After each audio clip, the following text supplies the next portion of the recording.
and I'm CH Ting, and this morning I'll be talking about the reed vibrations. So it's not fourth at all, and the code I will show you will be in Python. So, well, so that's the topic. Okay.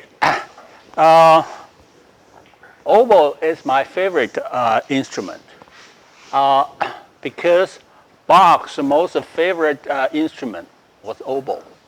Of course, his premier instrument was organ, but I think he preferred oboe over many other instruments because most often he used oboe to accompany his cantata arias. So lots of Bach wrote, I think it must be 1,000 arias in his cantatas. And I don't know if half of it or at least a third of the cantatas are accompanied by oboe. And oboe is a very nice instrument because it's the color matches best with human voice, because it's that long a pipe, and it's just like just the size of our windpipe. So I think that's his favorite. So oboe is a double reed woodwind instrument, and this is an old oboe. Basically, it's just a pipe, and the modern ones got lots of keys on it, and that get very expensive. But the sound production part of it is a double reed. Okay, two reeds on top of this tube, and this is a cork which gets inserted on the top of the oboe, and the oboe is to just blow into this double reed, and it vibrates, and then they can use fingerings to control the tone. And basically, the oboe is to use his lung, force different amount of air into the reed to cause the vibration at the various intensity, and probably lots of the colors due to the blowing of the double reeds. So I was kind of interested in it, and at one time I said, well, I'll just go get a couple of reeds just to see what they are, and how they work. So on Amazon, I got the reed for, I think, 4 reeds for $15. You cannot see the reeds are wrapped in cotton, so you cannot really see it. But this is the reed part, and this is the cork part. But I tried to blow it, couldn't make any sound of it. So one day, my grandson came to visit, and he was playing bassoon in his school in the band. And the reason that he picked the bassoon was because nobody wanted. Okay, so just pick up a free one. And he was able to. He said, "Oh, I can do it." So he first soaked the reed in water, softening it a bit, and then he was able to blow it and make a lot of noise. So I said, okay, you can blow it. So you can have all of it. So I give that to him. But then I thought, well, it's bassoons. The oboe is very expensive. Of course, bassoons is even more expensive. So I said, well, no, it doesn't look like it's so difficult an instrument. So I thought maybe I can try to make a bassoon myself, make an oboe myself. So the first thing is to how do you do the reeds, okay? And I look at reeds. It's from a can, and you have to shape it. You have to wrap around on the top of the tube and shape it in certain ways. So that's I look at the a lot of YouTube videos on people how they shape and shape the reed so that it can produce the right tone, right sound, and it's kind of hard. So I thought, well, you know, we are in the 21st century, and we got a lot of material that can be can basically reproduce what the reed can do. But for a long time, I couldn't find some good material in good shape to really make the reed. So a couple of months ago, I was in the computer history museum, and talking about, you know, I was asking them the thesis of the current president in China, and the thesis definitely is a fake. Okay, so I was trying to see if they can identify the typewriter and when that thesis was produced, but nobody knows anything about types. And but I was there, and so I went to the coffee shop and get a cup of coffee, and put the lid on because I was walking around, and put a straw in it. And after a while, when I poured the straw out, the straw was all bended because it's the heat.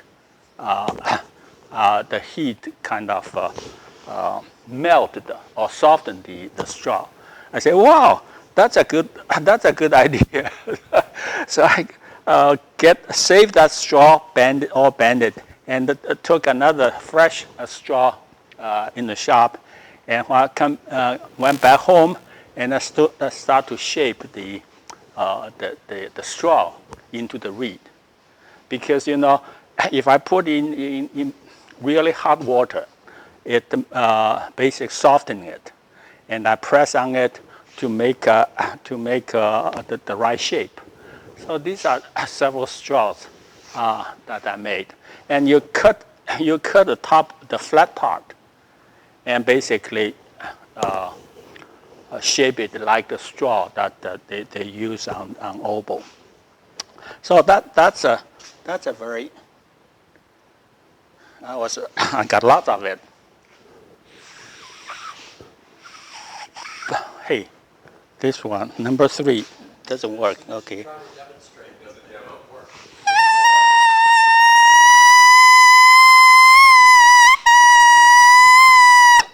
You just have to shape it the right way, and the separation between the two reeds is very important.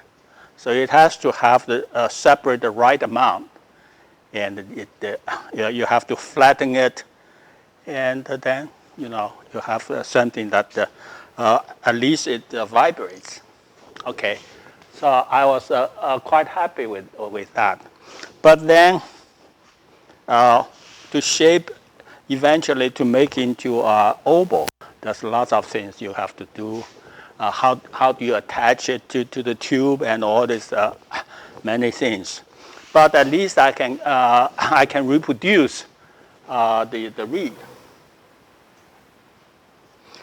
And then I thought, well, you know, I really have to control the shape, the size, the thickness, and the length, and the shape of the reed precisely.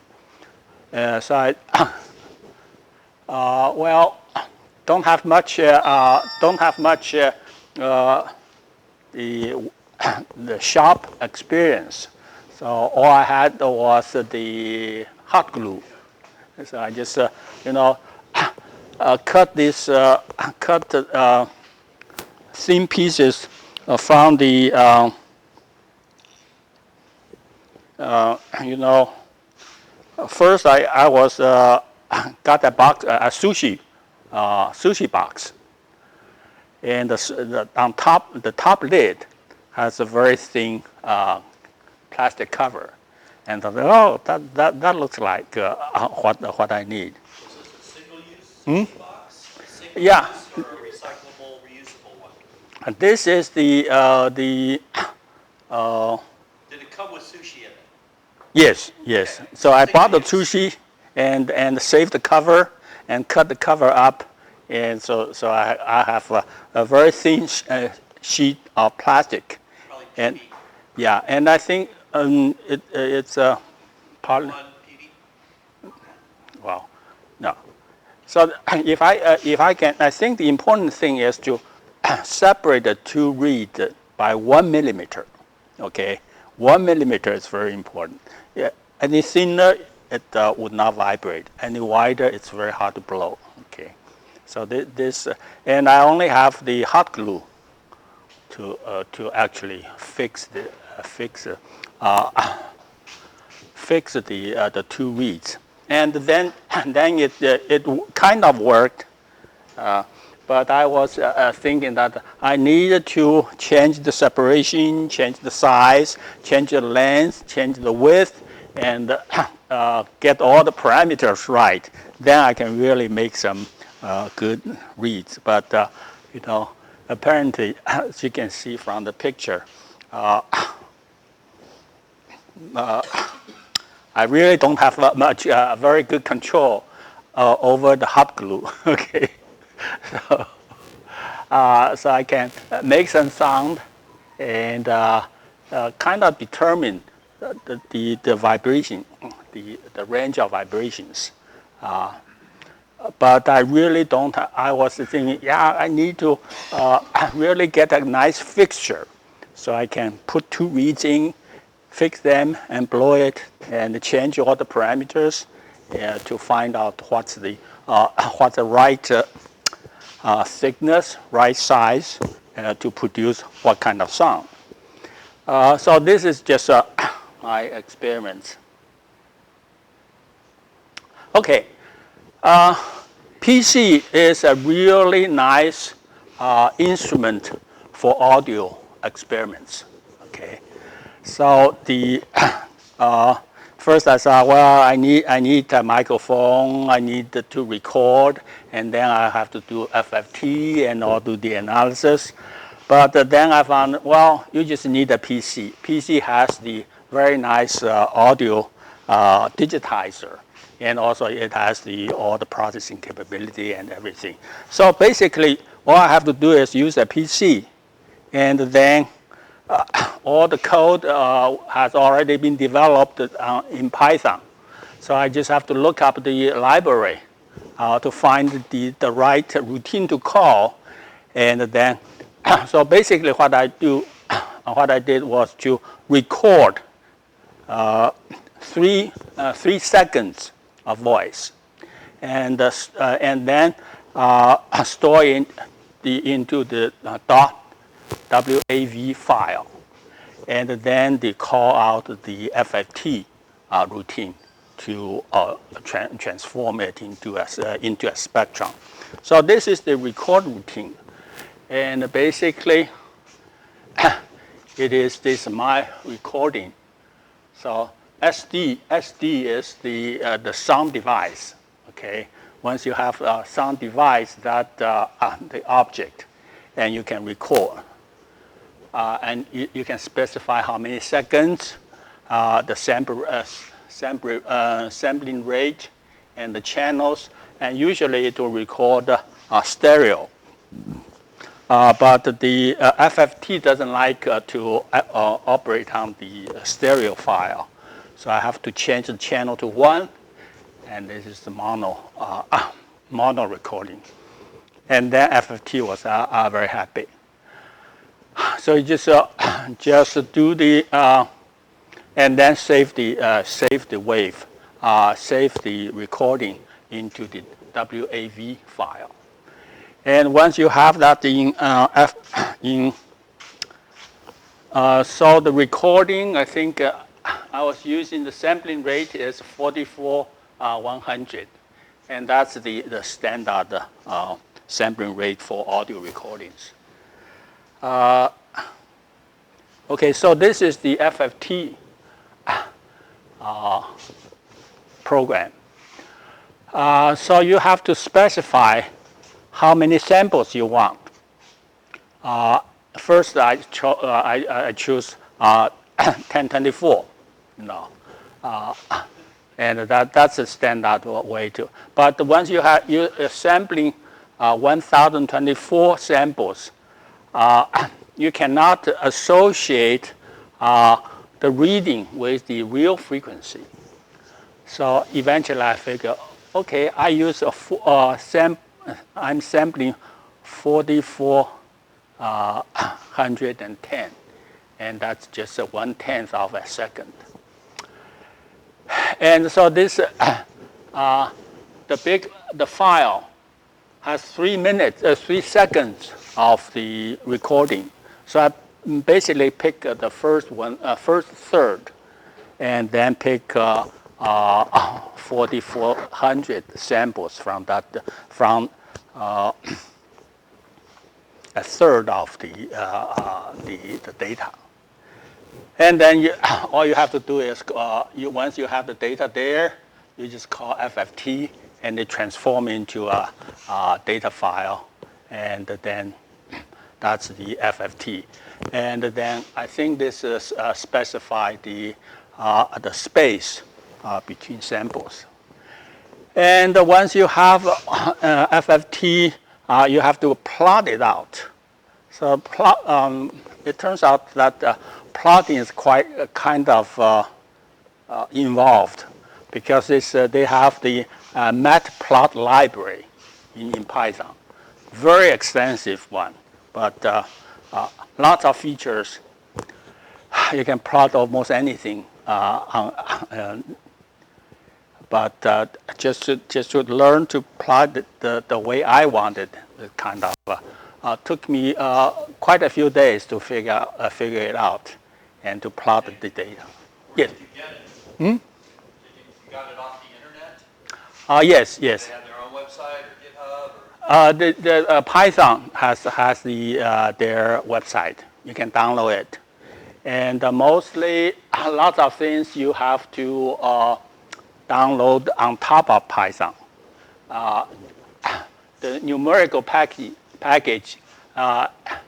NumPy, that's an additional package you have to import. Okay, and SCIPY, this is a scientific package. It has all the FFT in it, so you need to download that as well. So, but everything's free, everything's downloadable, but you have to first download the Python itself, and then import all the libraries that you want to use. Okay, so once you have everything there, this is the straw number 2, which I just blowed. So this is the FFT spectrum, and because I have I have 4,410 samples, and when you do the FFT on that many samples, it basically gives you half of it as frequencies. So you have 2,205 frequency readings. So this is the at the end of the spectrum. That's the highest frequency that I can digitize. But what we are interested in mostly in the audio range, and so this is 0, and this is 5,000 hertz. So this is 10,000 hertz, and this is 20,000 hertz. Well, usually most of us can hear up to this range. And if you're young and if you're a woman, you probably can hear it over here. But I think I went to an audio test, and the lady said, "Well, you are getting too old." Okay, yeah, my audio sensitivity is about 1 here, and then dropped rapidly. So my hearing is no good anymore.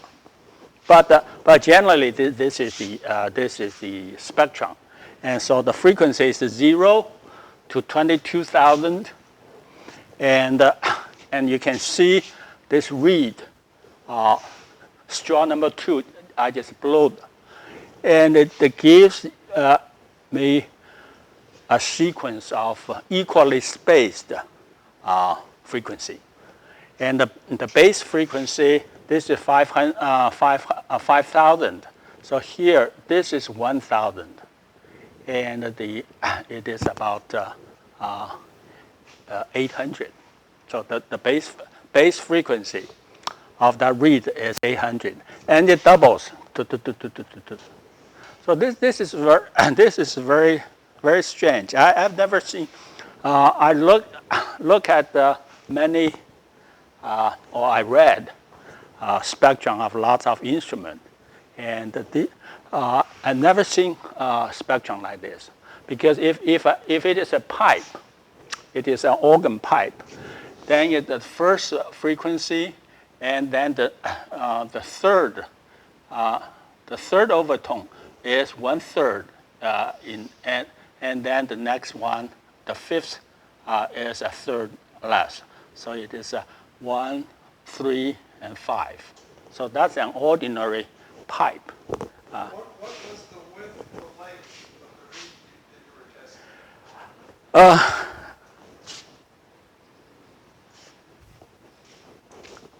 What calipers? Yes.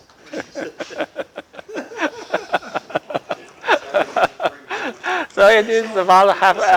The width is about a half millimeter. Is it possible that the I can't believe it. If the width is half of the length, then the tone you're getting in the intermediate might be the vibration across instead of longitudinally. So you got the one wave that's going in one direction, which is your first and your third. What you're mistaking is that the other wave pattern is crosswise, and it starts. It just happens. It might start. I don't know. I don't know. You know. To measure it, Tim. What are we going to measure? Well, it doesn't make much sense. You know. But the interesting thing is that it just lots of vibrations, equally spaced, and almost for many of them they are of equal strength. Okay, so this is the reed, the sound of a free reed. Okay. So did you actually put a cursor on it and measure the? Oh yeah. So I actually took the drawing program allows you to expand the drawing, and you can actually put that cursor around and. So the width was double to the accuracy of. Yeah. You can blow it up any size, and then you can make a very quite accurate measurement. Okay, so this is the straw number 2. And so if I just blow up that 5,000 to this much, then you can really kind of even eyeball quite accurately the frequency, and the frequency is about 850. Okay, so this is this particular reed. So if you change the length, and generally, you see. I saw these guys when they shape the reed. They will they will slice it off, scrape it off, and the thinner you make, the higher the pitch.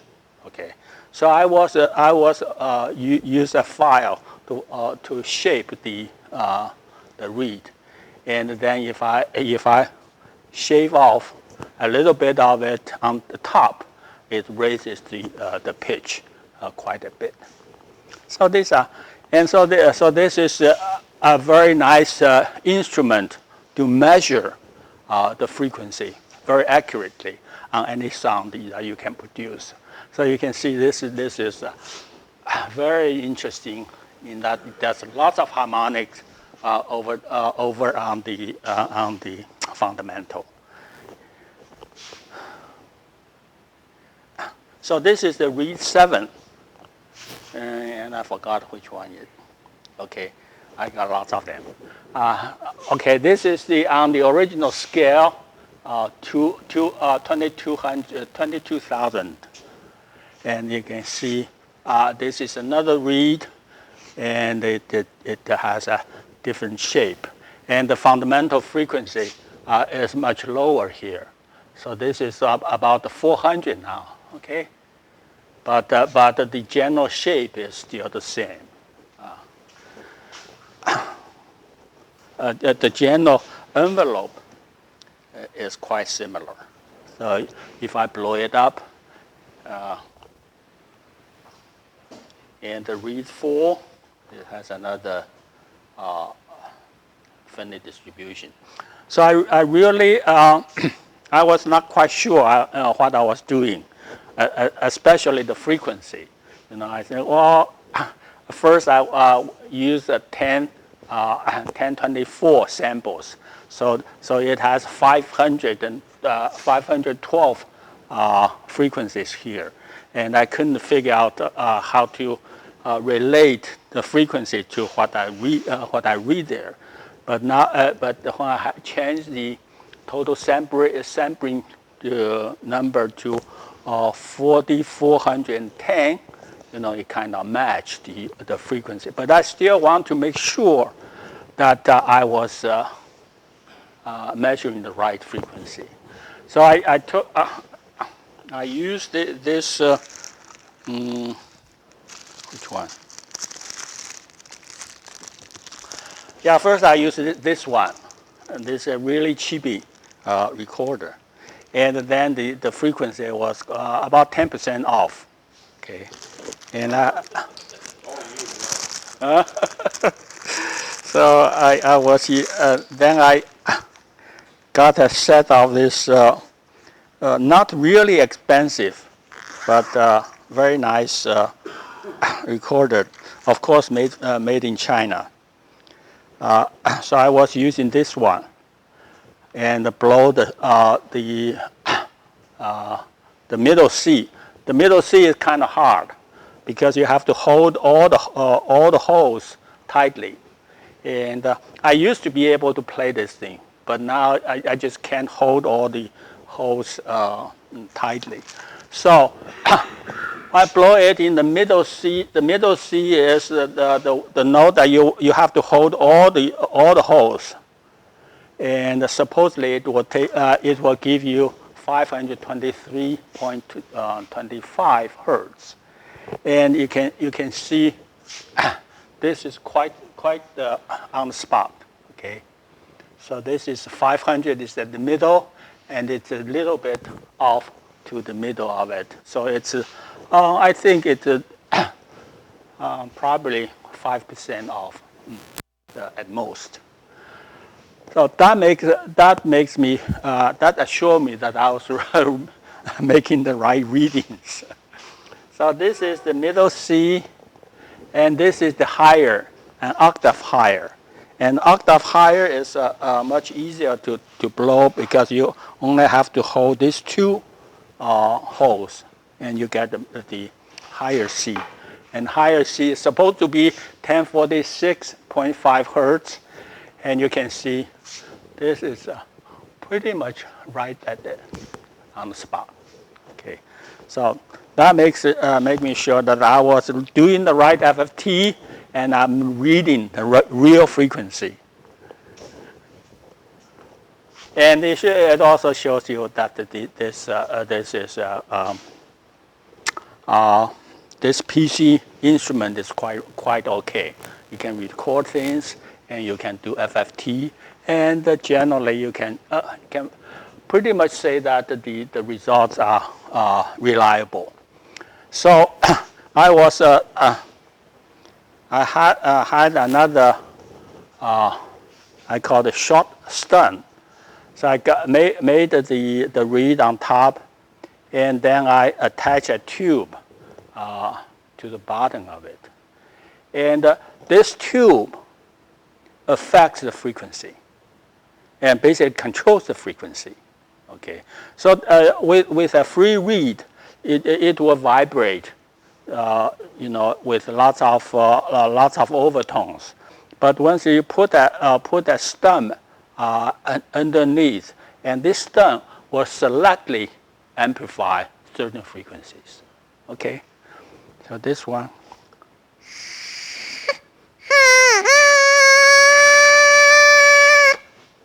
Okay, so the nice thing is that once I have a stem in stainless steel, I can extend it, and basically I can modify it to change the length of it, and you can see.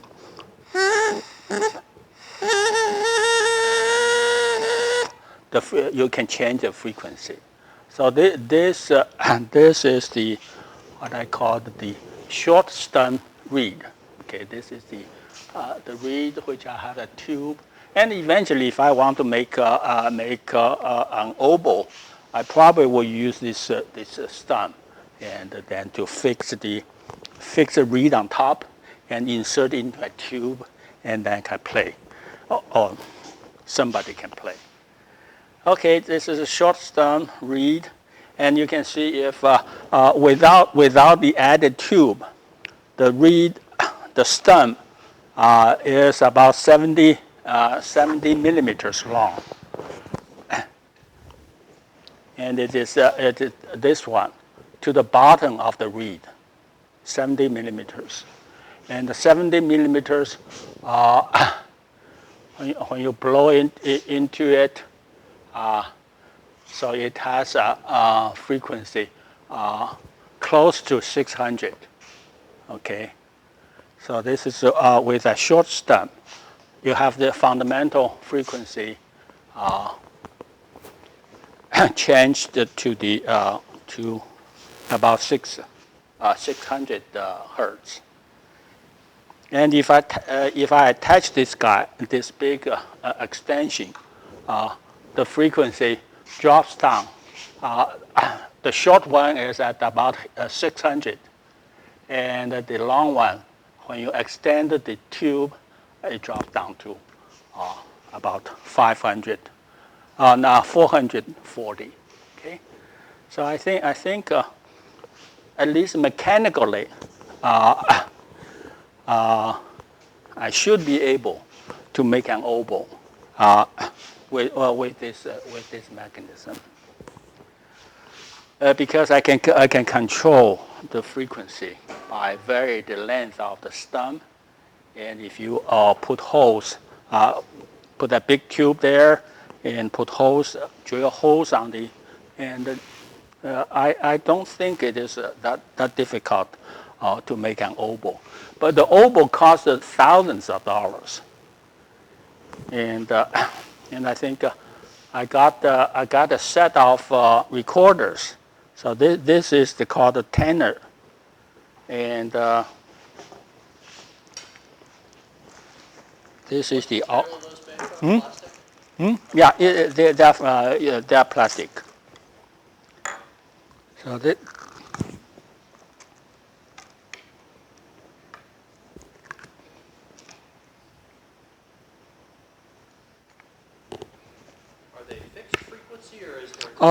There are holes. Okay, so it's just a recorder. There's no adjustment for making Yeah, you can pull this. You can adjust to change the frequency a little bit, but not too much. Okay.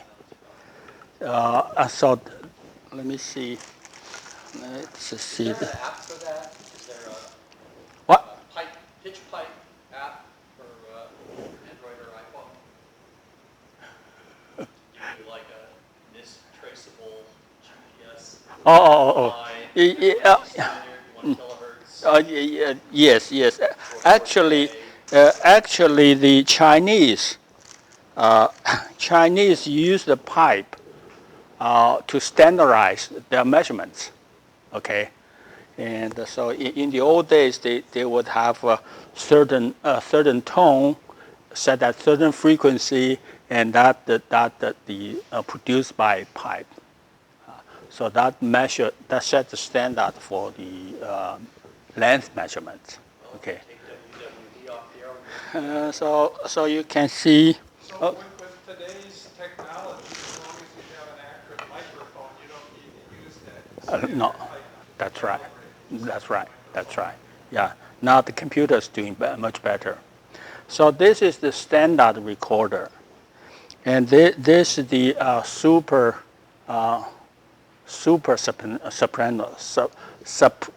soprano recorder, and this is the alto recorder, and this is the tenor recorder. So they are. This is the lowest tone is middle C, and this is F higher, and this is F lower, and this one is a whole octave lower. Okay, so this. I think I'm thinking, yeah, maybe I can just refit the oboe, the blower, attached to this thing, and I got an oboe. How much is it used to Oboe? How much is it used to Oboe? I didn't find any used oboe, but I think these are expensive. Yeah. Okay, so that's basically what I have here, and I think In the older days, there was a big chain store. That's pretty much all they sold. You heard way cheap. Never mind.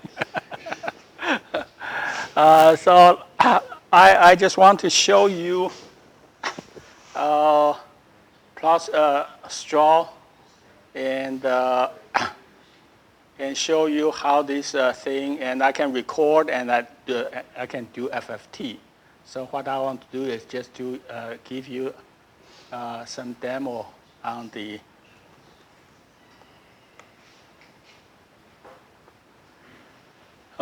Python, and this is a recording program. Let me see. Let me just try to record this thing. The short stem. So I just.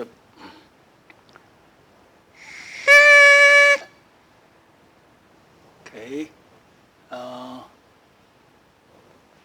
Let me change this guy to number 3.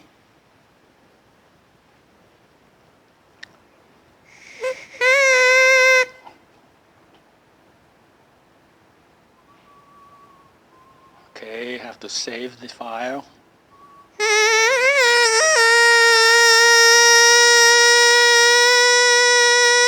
Okay, so I got it in the straw number 3, and then I'll run the FFT. FFT needs to read the same file, straw number 3. Okay, save it, and run it.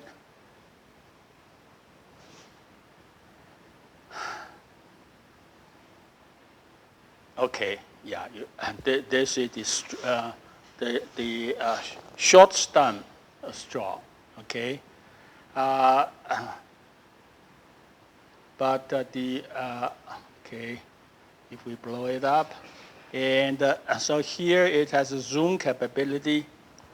With the zooming, I can just select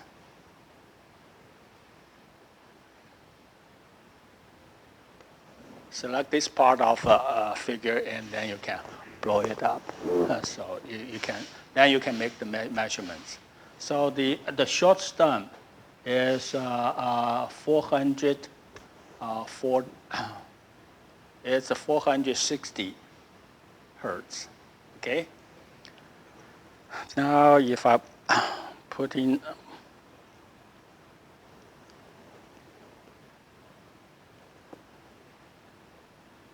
Okay, close that. And then I'll just run the recording again.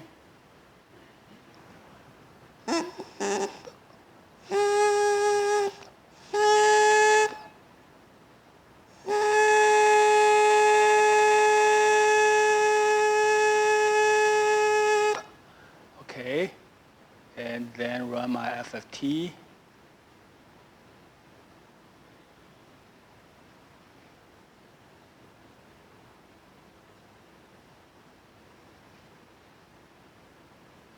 Okay, it should have a lower frequency. If I blow it up and use the zooming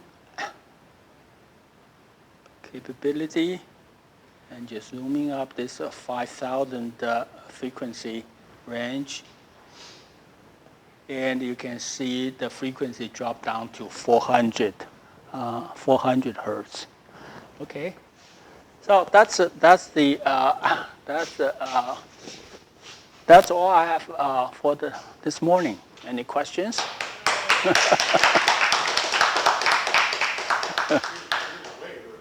Yeah. Well, I just have to just have one program to show you, and it's not even fourth.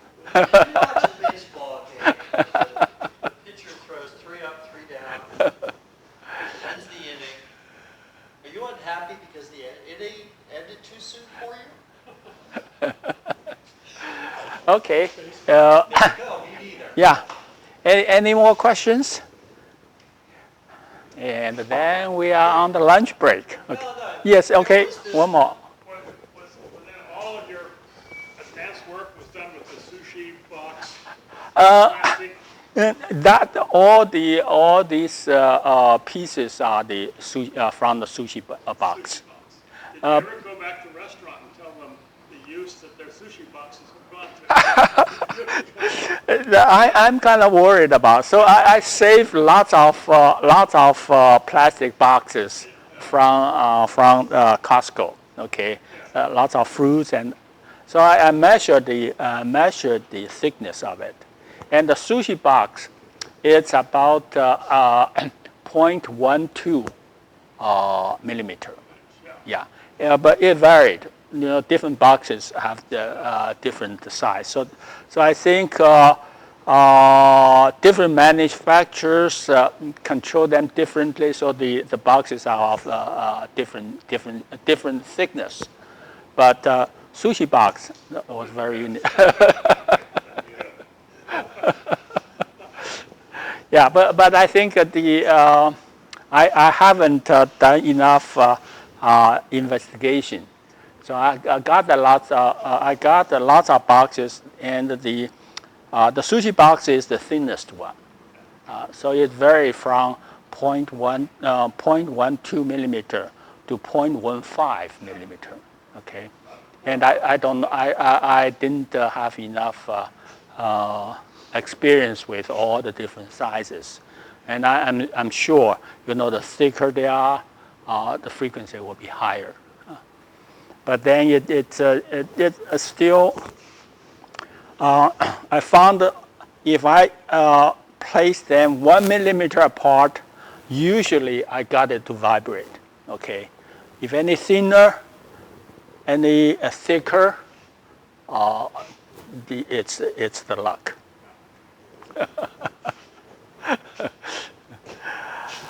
Okay, thank you very much. Then you see you after lunch. So Tim, you had one where it was the first fundamental, and it was like the fourth harmonic. It's like double. Yeah, they are generally the frequency varied. Depend on how you blow it. Yeah. Okay. As you can see, if you blow it harder, it will push the envelope to the higher frequency. Okay. And if you blow it lighter, the fundamental will be emphasized. So it varied quite quite a depending on how you blow it. But I think if you control the separation, I think the separation probably doesn't affect frequency, but the size, the width and the height, and the thickness, these are controlling factors in deciding the You need to find a guy that's learning to make oboes. And find one that he did well on, but not so well that he needs to sell it for a lot of money. Oh boy, these musicians, these are special breed. So they all specialize on something, and then they just live and die with it. So that people say that to be an oboist, you have to have one waste basket full of reeds before you can claim expertise. So each one shape their reed differently for different piece that they want to play. So I think musicians are this way.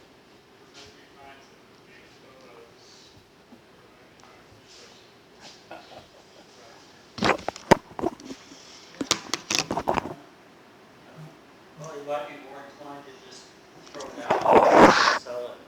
I don't know if it's a business practice we want to have it out in the world. Yeah, I think it needs to the material need to be standardized, and the size needs to be standardized. But then the market, they want to shape it the way they see the best. Yes, most of them as musicians are trained from early childhood. And No, they don't want it different. No, I think and again, the king support the best one are from the southern France. But I think the people claim that California also have this.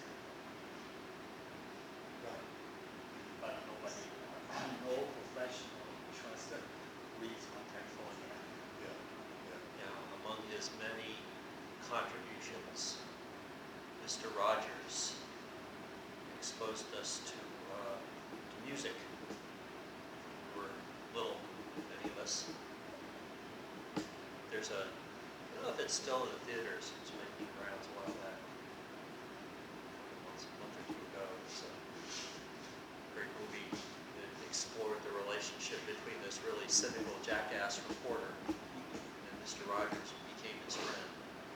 But one thing I was talking to my wife. One very strange thing is that we use FFT to actually display the spectrum, but our ears are sensitive to the spectrum. Our ears are not only sensitive to the amplitude of sound. It's very I don't know, but we have FFT in our ear and in our brain. So when you perceive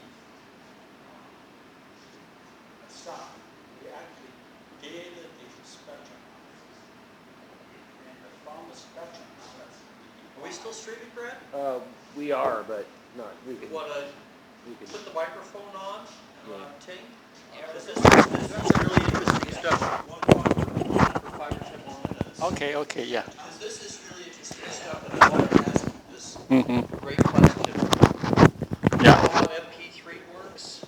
Yes. Its relationship to the ear? Mm-hmm. Could you just talk about that for 2 Well, no, I really don't know MP3, but I knew lots of data compression algorithms for the audio processing.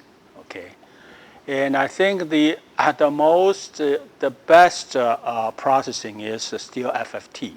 Okay, and so you can basically you have sound waves come to your ears, and our ears is actually do the frequency analysis and decode all the various frequencies, and that's how we perceive color, the tone. Different instruments have different frequency distribution, and our ears are sensitive to that. I don't know how, but we perceive music almost by FFT, and then from the spectrum, we perceive information from it. So when you listen to a violin, you know it's a violin. It's not an oboe, okay? It's not a piano, because all these different instruments gives out a different frequency spectrum, but our ears are sensitive to it, okay? And so you ask about the MP3. These are basically technology that we can compress an audio file. Audio files are huge, okay? So, but the information in it may not be that much. And the MP3 kind of compress it to the point that only essential information that our brain would perceive are preserved, and all the other things are left out.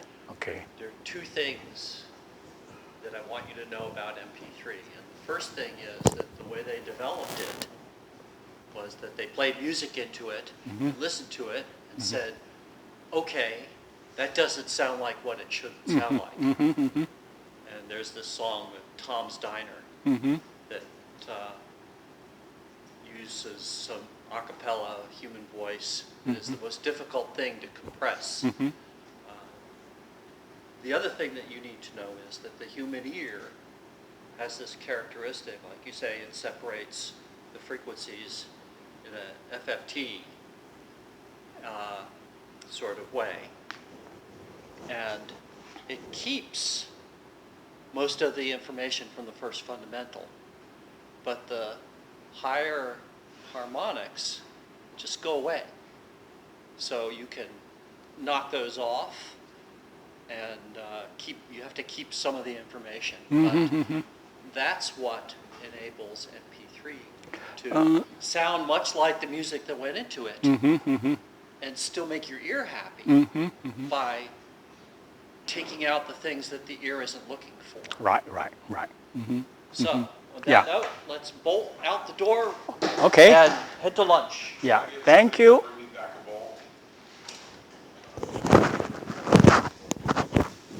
Okay. See you at lunch.